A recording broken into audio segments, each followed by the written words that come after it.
إن الحمد لله والصلاة والسلام على رسول الله ثم أما بعد السلام عليكم ورحمة الله تعالى وبركاته.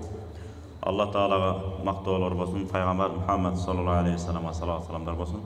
Alsan o zaman aqta qarana qaradып үйрөнүшүбүзгө себепкер болгон таалим тарбиясын берген, өтүп кеткен ата-аналарыбызга, Кудай Таалам жана устаздарыбызга дагы Кудай Тааламдын ырайымы жеткен болсын. Эми ата-аналарыбыз бизге ислам динин кандай баалуу экенин, маанилүү экенин ислам динин бизге үйрөтүп кетишти. Биз дагы артта келаткан муундарга канчалык деңгээлде үйрөтө алабыз, үйрөтө албайбыз. Ал маселе өзүнчө. Керек болсо мурун аталарыбыз шариат китептерин, араб тил китептерин аны бул жака эле коюңуз. Куранды сатып алуу үчүн кээде уйларын, жылкыларын сатып, анан кийин мына мен балама атайын Бухарадан, Самаркандтан, дагы же болбосо андан нары жактан алдырып, мынакей баланча аны да ардактап, ал кайсы устаздын колуна өткөн, андан кайсы устазга өткөн, ошо устаздардын колдон колго келаткан китеп мына деп алдыртып, аны да үйүнө келгенден кээ бирлери тууган уруктарын чогултуп алып, бата алып, ушу балам шуну түшүнсүн, ушуга амал кылсын деп ак батасын алып, аздектеп, Куранга ушундай аяр мамиле кылышкан. Бүгүнкү күндө мынакей Куран-ы Карим мына текчебизде жайнап турат. Канча жолу хатым болуп атат, болгон жок, айта албайбыз. Балким кээ бирлери түндө келип алып хатым кылышы мүмкүн ар кандай. Бирок Куранды арабча окуганга мүмкүнчүлүгү болуп туруп, Куранды арабча мейли которуу эмес, жок дегенде шыр окуганга мүмкүнчүлүгү болуп туруп, бирок үйрөнбөй жүрө берген адам мен Куранга кызмат кылып атам деп айтуу оор экен. Кыйын да, чында.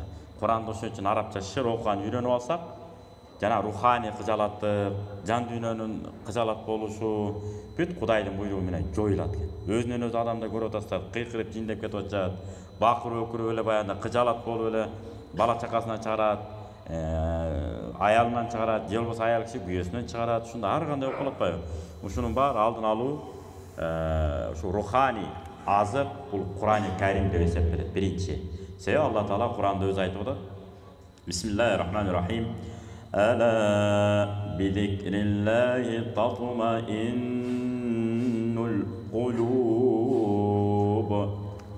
Алла Тааланы эстөө менен тағарақна битилаватил Курани кээ тафсирчилер. Куран-ы Каримди окуу менен жан дүйнө эс албайбы деген аят бул. Жан дүйнөгө эс алткыла Куран окуу менен. Жок деген уксак да жакшы. Мына Бакара сүрөсүн коюп алып, кээ бирлер үйлөрүнө мындай маал менен койсо жакшы. Мисалы Меккен имамы Шурейм деген кары бар. Биз 1,5 саат окупту. Миншавиге окшогон карыкелер бар, ал 2,5 саатка чейин чоюп жиберет. Эми кээ бириңдер бар, жай кыраат окуңуздар керек. Ар кимдин табияты ар башка. Көңүлүңүзгө туура келген Бакара сүрөсү деп бир анан карыкелерди билген карлардын атын жазсаңыз кошуп чыгып берет. Миншави, Миншари башка, Миншави башка. Миншави бул белгилүү, дүйнөгө белгилүү кары. Абдул Басит рахматуллахи алейхтердин замандашы, Египеттен чыккан атактуу белгилүү карыкелерден. Ошон үчүн Куранды мындай жигине жеткире даана келтирип окуу боюнча жалпылай алганда Египетке жетпейт өзү. Египеттиктер кыйын окуйт Куранды үчүн. Үндү Кудай Таалам берген. Негедир Куранга ушундай сонун жатат экен да булардын үндөрү. Катуу, жалпы алганда берди.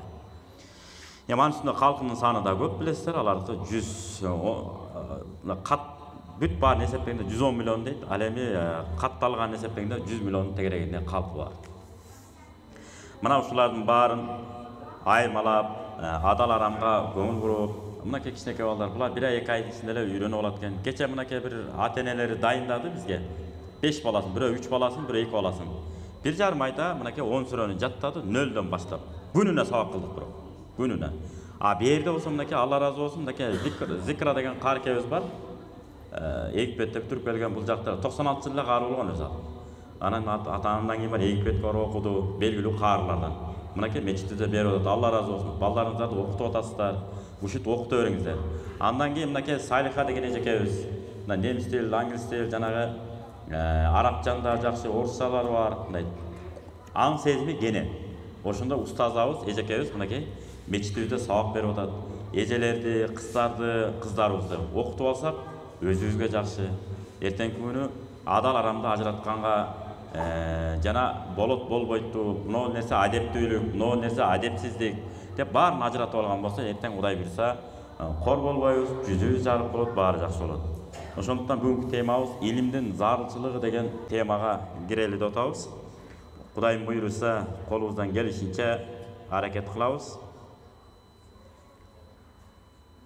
Илим هو إدراك الشيء على ما هو عليه في الواقع سواء كان ذلك شيء من المحسوسات أو المغيبات.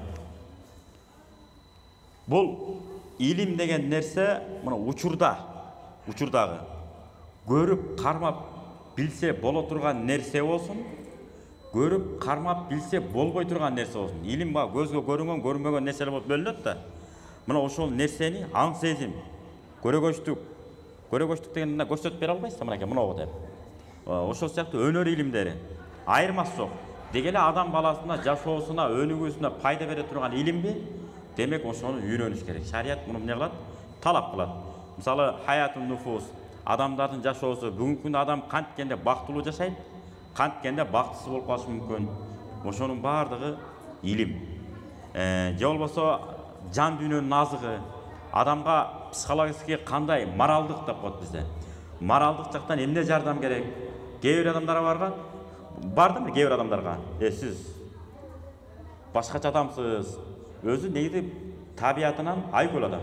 Сизге ушу айкөлдүгүңүз, муну артта келаткан кээ бир катып калган балдарга өрнөк болуп атат. Сизди туурап булар да баштады. Баягыда билесизби, сиз кошуналарга бир чыкыр чай берип коеюн деп баштап койдуңуз эле. Аркада сиздин аркаңыздан келаткан жаштар биз дагы баштадык деп эмне кылат экенбиз? Аракетибизди көрүп атабыз деп ыраазылык билдирип калат экенбиз кээде. Кыскасы, баян ва нурул уқул вал абсар. Акылдын курчушу жана көздүн акты ак деп, караны кара деп көрө билүү, бунун баары илим экен. Бүт илим. Илим десе баягы китепти ачып алып баракта окуй берүү эмес. Ана түшүнбөй окуган акмактын бир бөлүгү дейт го, кээ бир китеп окуй берет, бирок корунту чыгара албайт. Жыйынтык чыгара албайт, алда болбойт экен. Ошон үчүн дайыма устат шарт. Кандай илимге алектенбейли, мисалы мен медик болом деп өз алдымча эле китептерди баракча болуп окуй бербешим керек да. Атайын, мисалы хирургияга кызыксам, атайын хирург профессорлорго барып мен шакирт болуп түшүшүм керек. Агай, кайсы китептерди окуйын деп, ана ал киши айтып берет. 100 китептин маанисин камтыган мына 10 китеп бар, 10 китептин маанисин камтыган мына 1 китеп бар. Анан практикасын мынтип жасайт, мындай болот, тигиндей болот деп айтып берет. Сахары бар, давлениясы бар адамдарды мындай операция кыласың, сахары бар, давлениясы жокторду мындай абалга алып келип операция кыласың деп баарын үйрөтөт да кыскасы. Негизи эле өнөрдүн, илимдин кандай түрү болбосун, сөзсүз бир устаттын этегин бекем кармаш керек. Ошондо Кудай буйруса жаңылыштык болбойт, өкүнүч дагы болбойт. Илим негизи эки бөлүнөт. Fardu aynin ve fardu kifayetin. Fardu aynin деген ар бир адам сөзсүз түрдө үйрөнүш керек. Аны аткарбай койсо болбойт. Мисалы 5 маал намаз окуу. 5 маал намаз окуу ар бир адамдын өзүнүн мойнундагы милдет. А эгерде 5 маал намаз окуу фарз кифая өтүп калганда анда жыргал болбойт беле анда. Нерде жамаат бирөө келип арабыздан бирөө окуп калат, калганыбыз мойнунда. Биз намазды сага жүктөдүк деп коет элек. Ал кел аткарып кое бермек. Аллаху акбар деп. Анан ошентип аткарып кое бермек. Андай болбойт экен. 5 маал намазды ар ким өзү аткарыш керек экен. Же болбосо мына аймакта айталы 10 бай бар, зекет бере турган. Биз атыбыздан сен да берип кое бер, биз жүктөдүк, сага ыктыда кылдык. Сизге ээрчидик. Анан сиз берип, мен ушул айылымдын атынан мен зекет берип атам да зекет берип койсоңуз, анан биздин мойнубуздан түшүп калса анда болбой калбайбы? Көрбөйсүздөр, ошондуктан ар бир адам өзү аткара турган фарз бар. Анан фарз негизи эки бөлүнүп атат. Анан бирөө аткарып койсо, калган мойнундан түшүп кала турган фарздар бар. Мунун да бир мисалы, тамак жагына келе турган болсок, сиздин тойгонуңуз менин тойгонум, менин тойгонум сиздин тойгонуңуз болбойт да. Сиздин тойгонуңуз өзүңүздүн тойгонуңуз. Менин тойгоным, менин өзүмдүн тойгоным, мен өзүм тойгонум болот. Демек, ар бир адам өзү аткара турган фарз ушундай болот. Ал эми фарз кифая деп коет, жетерлик. Бирөө аткарса болот, калганы сөзсүз аткарыш керек. Мына фарз айын түшүнүп алдык, Мисалы негизи ибадаттар. 5 маал намаз бар, ар бир адам өз аткарыш керек. Өз аткармайынча болбойт бул. Эми кифая фарз деген бирөө үйрөнсө калганына жетиштүү болот. Мисалы, медицина илими. Мынол айылыбызда бир 2-3 гинеколог кыздарыбызды өстүрүп, тарбиялап өстүрүп койсок, калгандарыбыздагы гинеколог чыгарбасак болбойт, чыгаралы деп чыгарганга милдеттүү эмеспиз окутканга. Эгерде ушул аймакта, ушул аймагыбызда бир дагы гинеколог калбай калса, баарыбыз күнөөкөр болобуз. Себеп Кудай сактасын, төрөттөн башкадан себеп болуп кыйналып, балдарда ар кандай майып болуп кала турган болсо, жакшы тозуп албай, аны күтүп албай. Ошол аймактын баары имамынан баштап, аксакалын, көк сакалынан баштап баарыбыз күнөөкөр болот экенбиз. Себеби айылыбызга кам көрбөгөндүктөн. Көрдүңүздөр, ошондуктан бир 5-6 чыкса болду. Андан кийин эсеп кысапчы деп коет экен. Эсеп кысапчы Имам Кушайри деген алым өткөн. Имам Кушайри ошолордун катарына кирип калат. Баягы халифаттан өкүлдөр келет экен дагы, айылдарды кыдырат экен. Кыдырып туруп анан мондой балдар жайнап жүрбөйбү? Ушуларга суроо берип, ар кандай белгилүү суроолор бар. Береткен ким кайсы жакка жөндөмдү. Ата-энеси макул болбойбу, мажбурлап көндүрүп, элибиздин, мамлекетибиздин келечегине бул керек деп туруп, эсеп кысапка жөндөмдү, эсеп кысапка, жоокерликке жөндөмдү, жоокерликке ар ким ар качакка алып кетчү экен. Элге кызмат кылат бул деп. Анан бул ниети калыс Кудай үчүн, мен мамлекетиме кызмат кылам деп анан кийин жөнөп кетчү экен. Мына атайын эсеп кысапчы. Себеби акча таппасаң, акча тапкыча бир эсеп тап деген сөз бар го. Эсепти туура орду менен жумшай билген бала, жумшай билген ата, жумшай билген эне, жумшай билген кыз бала бүт жерде ыңгайлуу болот экен, бактылуу болот экен Кудай буйрса. Эркеги мисалы күнүн айталы 10 000 сом таап келе берет, бирок аялы чачыратып жок кыла берсе. Же болбосо аялы деле сарамжалдуу, баласы тескери чыгып калган.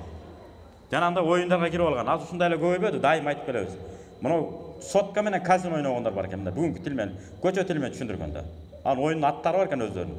Казинода мына ошонун бир түрү. Оюн, кумар оюн. 10 000, 20 000, 30 000 долларын куруп атышат.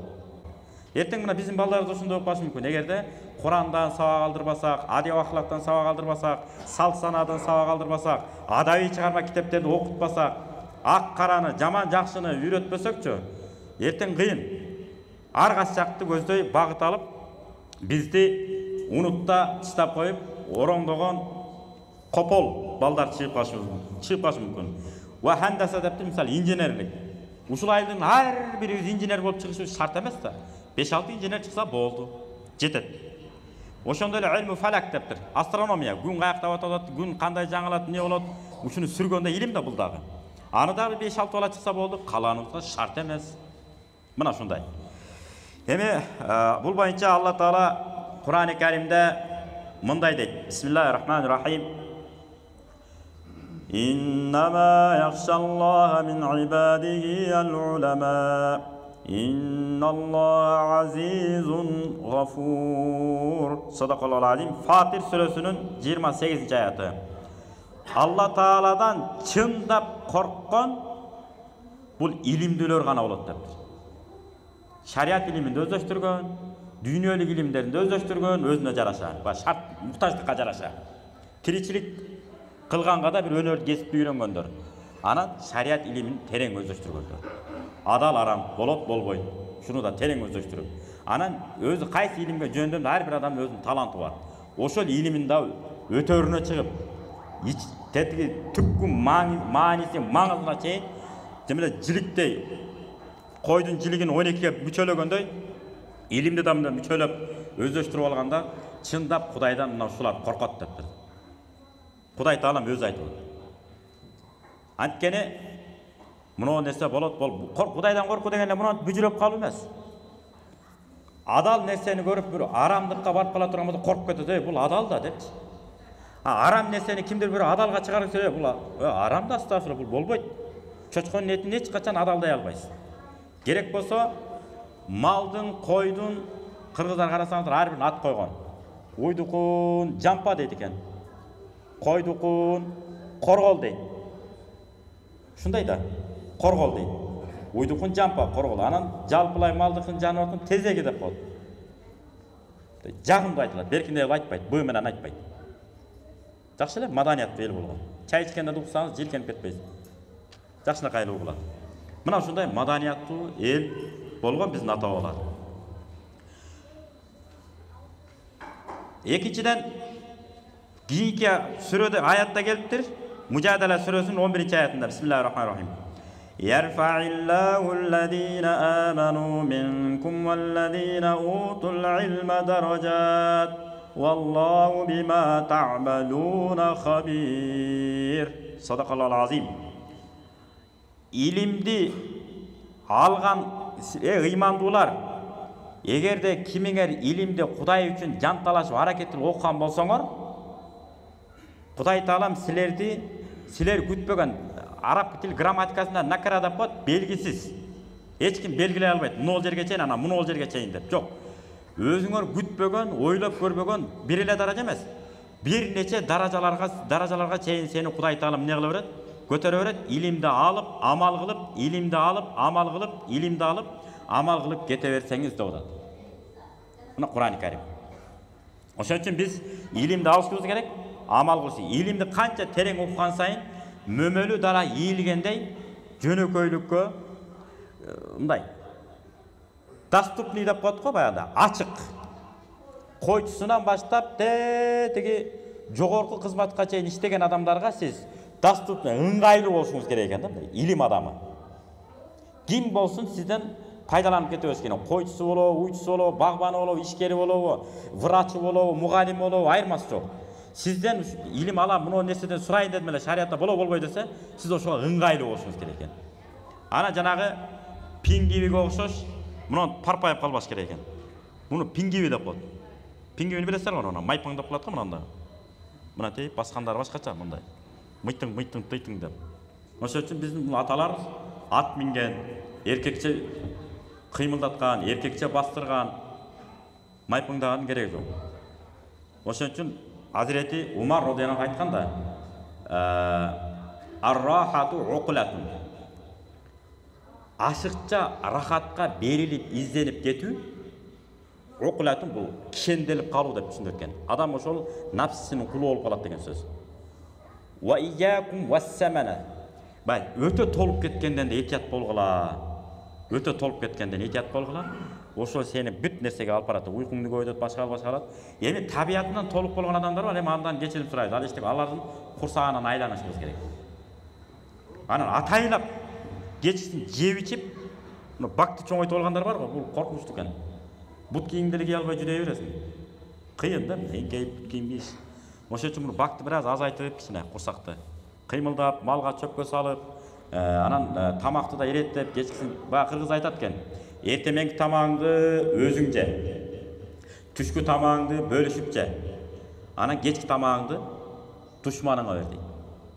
Буну атабыз айткан муну.